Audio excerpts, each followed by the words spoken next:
যাচ্ছ কোথায়? এই তো এখানে ছিপ ফেলা হচ্ছে। আমি কটা মাছ পড়েছে? মা একটা মাছ?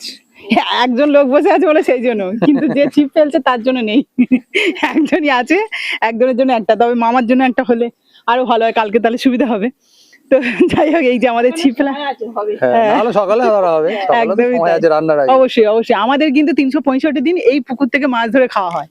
এই যে এটাতে জাগিয়ে রাখা হয় মাছকে, জাগিয়ে রাখা হয়েছে আর কি এই পুকুরটাতে, সবসময় এখান থেকে মাছ ধরে। আর মার হচ্ছে কি এই দায়িত্বটা আছে, মানে সকাল হলেই মোটর থালা বাসনটা মেজেই এখানে কিন্তু বসে পড়ে মা।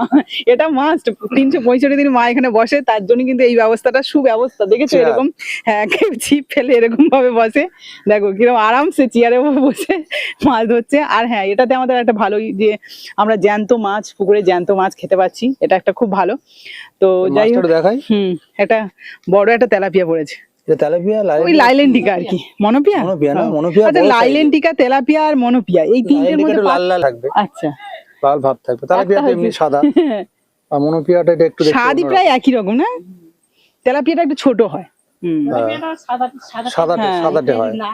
ও, একটা চেয়ার কিন্তু মা অলরেডি ভেঙে ফেলেছে কালকে পুকুরের জলে মাঝখানে পড়ে গেছিল। বাঘের মাছ টেনে নিয়ে চলে যায়নি, ছিপ টেনে নিয়ে যায় প্রায় সময় শুনি যে মুখে, ওইভাবে কিন্তু ছিপ নিয়ে চলে গেছে মাছ।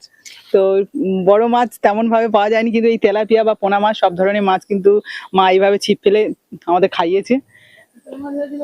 ও, চিতল মাছ একটাই মানে পুকুরে আছে, সেটা আবার ধরেছিল, সেটা আবার ছেড়ে দিয়েছে, আবার পরে কোনো সময় হলে। হ্যাঁ অবশ্যই। আর এই যে ছাতিম গাছের মতো এই যে বাদাম গাছটা, খুব সুন্দর। এই গাছটা আমি কাটতে দিই, এই জন্য কি সুন্দর রয়েছে। যদি ভবিষ্যতে ভগবান দেয়, তাহলে আমি এখানে একটা ঘাট করার আমার খুব ইচ্ছে আছে। তোমরা তো জানো এই জায়গাটা আমি একটা ঘাট করবো, প্ল্যান করে রেখেছি, আগে বাড়িটা হয়ে যাক। এইখানে ঘাটটা থাকলে একদম অবশ্যই আসবো, কারণ আমার রান্নাঘর তো এখানেই আছে না। মানে এখানে একটা বিকেল বেলা বসতে, কি মামি, বিকেল বেলা বসা বা খুব ভালো, অনেক সুবিধা গো, জামা কাপড় কাচা। হ্যাঁ, সবাই মিলে এরকম বসলাম, দুদিকে সিট থাকলো, সবাই মিলে বসলাম, গল্প করলাম। কোথায় কার বাড়ি, লোকের বাড়ি গিয়ে আর এখন কেউ গল্প করতে যায়?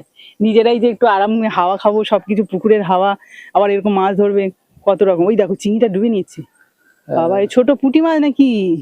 টানছে না, টেনেই যাচ্ছে না। তবে মাছ পড়ে কিসে বলো তো বেশি?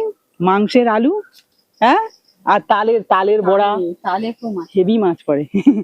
মা তো যখন আমাদের বাড়িতে পিঠে টিঠে বানাই, তখন মা ওই নিয়ে এসে ওইভাবে ফেলে।